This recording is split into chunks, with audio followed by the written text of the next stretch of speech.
এই পর্যন্ত বাড়বেন যেই পর্যন্ত আপনার পায়ের কদম পড়ে।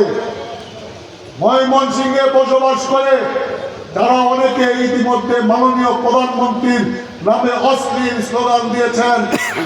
প্রধানমন্ত্রী বলেছেন আমি তো এমন একটি বাংলাদেশ চাই, আমার বিরুদ্ধেও কথা বলে যাবে, এই জন্য আপনারা বেঁচে গেছেন। কারণ প্রধানমন্ত্রী আপনাদের কথা শুনতে চায়।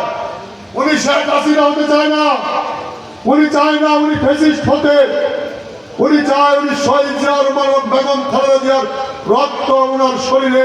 উনি চায় মানুষ তার বিরুদ্ধে গঠনমূলক সমালোচনা করবে, উনি সংশোধন হয়ে উনি ভুল করে থাকলে সংশোধন করে নেবেন।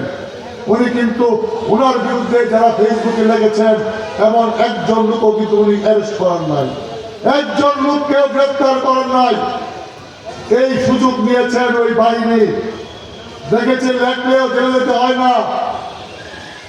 আগে দেখেছেন হযরত মুহাম্মদ সাল্লাল্লাহু আলাইহি সাল্লামকে নিয়ে লেখলেও কিছু হতো না, কিন্তু হাসিনার বাপকে নিয়ে লেখলে পরে বেরিয়ে যায়।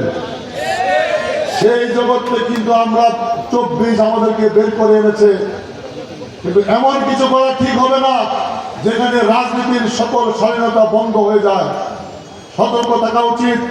রাজনীতি মানে একটি মার্কিত কথা, রাজনীতি মানে একটা স্বাধীনতার প্রতিযোগিতা, রাজনীতি মানে সর্বোচ্চ ব্যক্তিদেরকে নিয়ে কুৎসারণা করা না, তাদের বিরুদ্ধে অশ্লীল কথা বলা না।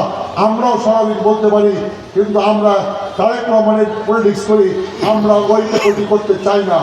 আপনাদেরকে এটুকু সংশোধন করতে চাই। এই মাটিতে দাঁড়িয়ে যখন বলবেন তখন হুঁশ খেয়াল রাখবে, বলবেন মানুষ যেন আপনাদেরকে পাগল না বলে, এটি চিন্তা করে বলবেন। মানুষ যেন আপনাদেরকে ভুল ব্যাখ্যা আপনাদের মুখে মধ্যে না দেয়।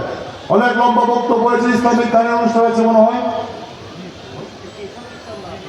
সঙ্গীত সন্ধ্যা আছে, বৃষ্টি পড়ে যাবে। আবারও বলছি 5 বছর পরে দাপুরিয়া গাগরার উন্নয়নের হিসাব দিতে এই টেবিলে আবার দাঁড়াবো। এইখানে দাঁড়িয়ে কোন উন্নয়ন করেছি, দাপুরিয়া গাগরায় দৃশ্যমান উন্নয়ন করেছি, কথা দিয়ে গেলাম।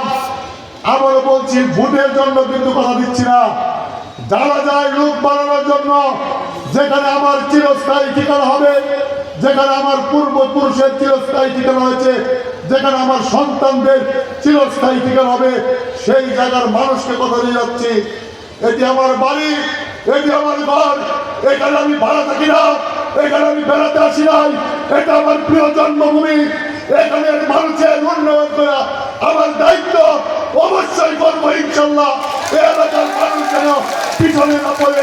সবাইকে ধন্যবাদ, আমাদের সংবর্ধনা দিয়েছেন, সকলের প্রতি কৃতজ্ঞতা প্রকাশ করে যে সকল অতিথিবৃন্দ, অনেকের নাম বলতে পারি নাই, যারা উপস্থিত হয়েছেন, অনেক ইউনিয়নের নেতৃবৃন্দ আমাদের মাঝে উপস্থিত হয়েছেন, থানার নেতৃবৃন্দ, আমাদের মহানগরের বিভিন্ন ওয়ার্ডের নেতৃবৃন্দ, সকলকে ধন্যবাদ ও কৃতজ্ঞতা জানিয়ে আমি আমার